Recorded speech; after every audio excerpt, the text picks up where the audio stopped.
Hola,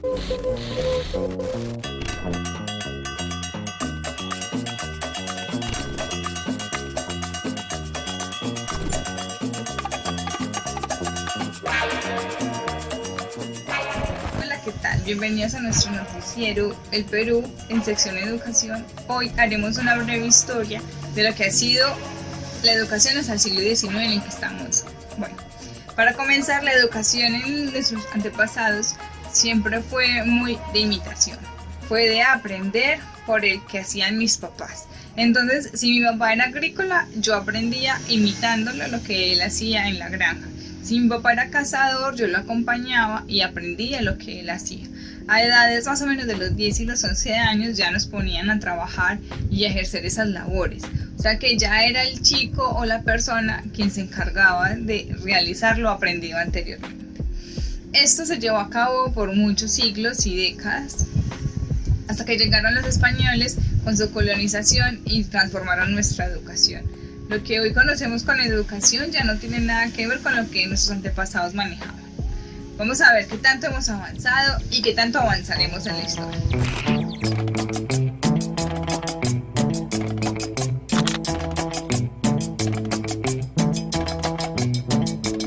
Buenas a todos los televidentes peruanos que nos están viendo el día de hoy. Mi nombre es Juan David López y espero estén teniendo un buen día.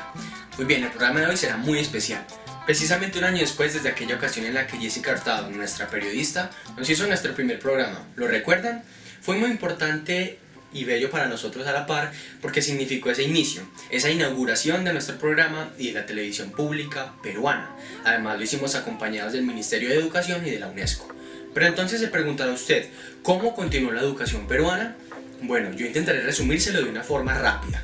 Iniciamos el siglo XX con unos intentos gubernamentales bastante fuertes por aumentar el número de niños que se metían a la primaria.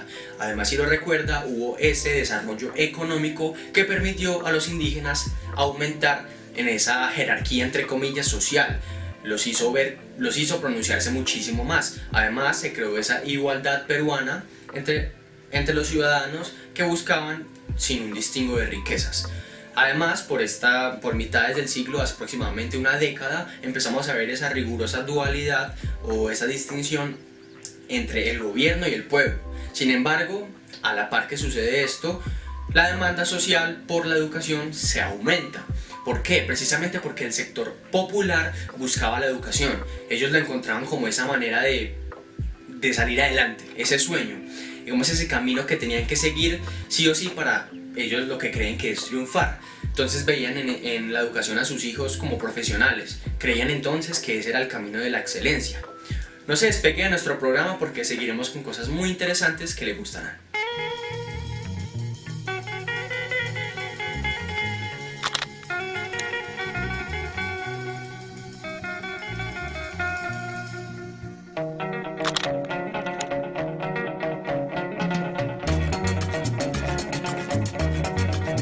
La reforma educativa fue dirigida por el general Alfredo Carpio Becerra. Esta tenía como prioridad a la educación. Se preguntará por qué. Precisamente porque se pretendía que para un verdadero cambio en la sociedad era necesaria una reforma educativa. Además, esta cumplía con el parlamento gubernamental. Digamos que se encajaba muy bien con el discurso. Entonces es así como nace y se promulga la Ley General de Educación de 1972.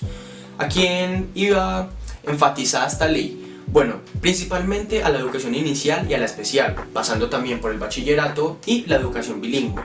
¿Para quién se preguntará? Para los quechua hablantes. Esta reforma tuvo tanto impacto que la UNESCO le tuvo muchas apreciaciones positivas. Imagínense usted la época para que pasara esto. Resultados de las dos hipótesis que les acabo de dar no eran sus principales prioridades. ¿Por qué? Porque esta pretendía también acabar con esa individualidad de la educación. ¿Cómo? Incluyendo muchísimo más el factor comunidad a la educación.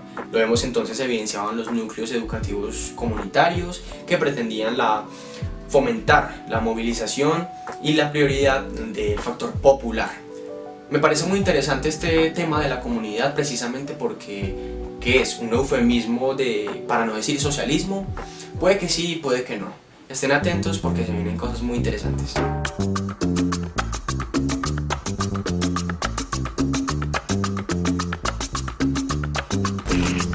Hola, ¿qué tal? Regresamos a otra sección de educación. Ahora nos encontramos en el siglo XXI. Ya hemos hecho una mirada de introspección a nuestro pasado. Hemos pasado por varias épocas donde nuestra educación ha tenido importantes impactos. Ahora veremos cómo la educación también tiene impactos dentro de la sociedad y de las personas.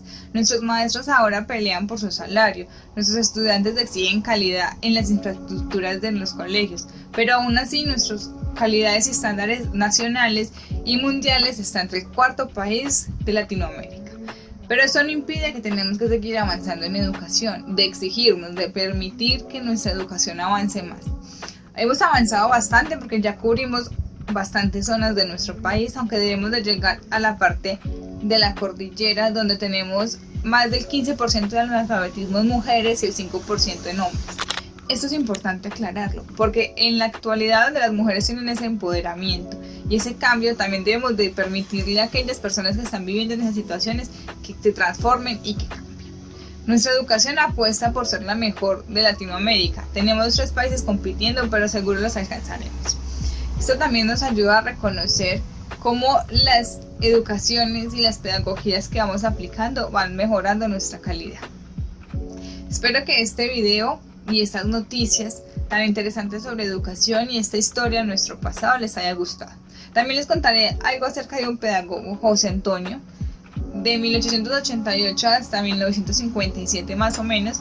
Nos trae grandes enseñanzas y nos deja su pedagogía marcada en nuestra historia. Este señor, José Antonio, nos enseña acerca de la pedagogía tradicional y el enfoque donde el maestro es aquel que nos da la razón y es aquel que tiene el conocimiento. Espero que hayan aprendido mucho. Recuerden que la educación es una construcción social entre todos. Juzguemos ahora, después de haber visto este video, preguntémonos qué tanto hemos mejorado y qué tanto tenemos que mejorar como país en la educación. ¿Es de verdad nuestro cambio o solamente ha sido cimientos de trasfondo que en realidad no tienen un gran engranaje para llegar a un futuro? O quizás estamos logrando tanto que vamos a llegar a alfabetizar a todas las personas que no hemos alfabetizado. Pues apuntemos por eso. Los invito a que ustedes como ciudadanos también lo hagan. Adiós, hasta aquí nuestro canal de educación y nuestra sección. Hasta aquí estas noticias del Perú con la sección educación.